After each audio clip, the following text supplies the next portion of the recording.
সবজি ক্ষেতের মাচায় পড়ে আছে মরা গাছ, শুকিয়ে গেছে পাতা।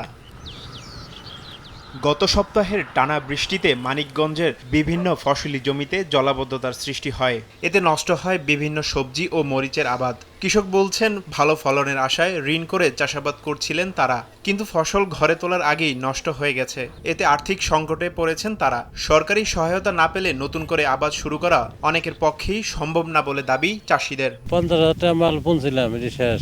80,000 টাকা মাল কিনে আসার, এটি শেষ, একদম কিছুই নেই। এর থেকে বৃষ্টি আর হয় না, মানে 210-20 বছরে। লাউ করছিলাম, কুমড়া ক্ষেত করছিলাম, লাল শাক করছিলাম, এগুলো যাতে সব আমাদের চলে গেছে। উঠানের মতো বা বেচার মতো তো কিছু নাই, সবই বৃষ্টিতে নিয়ে গেছে।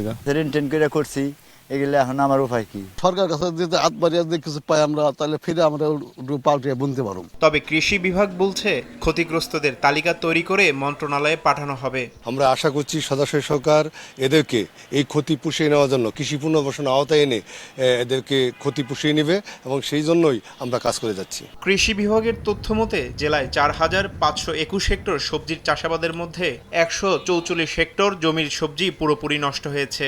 আর্থিক ক্ষতির পরিমাণ প্রায় 2,70,00,000 টাকা।